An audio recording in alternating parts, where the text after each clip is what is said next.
ইফতারির সময় 100% দোয়া কবুল হবে।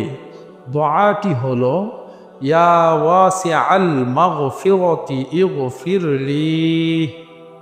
ইফতারির সময় এই দোয়া পড়িতে হয়, আল্লাহুম্মা লাকা সুমতু ওয়া আলা রিজকিকা আফতারতু।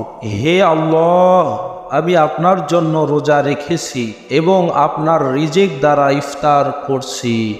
আসসালামু আলাইকুম ওয়া রাহমাতুল্লাহ। রাসূল সাল্লাল্লাহু আলাইহি ওয়াসাল্লাম বলেছেন, রমজান মাসে চাঁদ দেখে রোজা রাখো এবং চাঁদ দেখেই রোজা ছেড়ে দাও। নতুন চাঁদ দেখার সঙ্গে সঙ্গে দোয়াটি পড়তে হয়।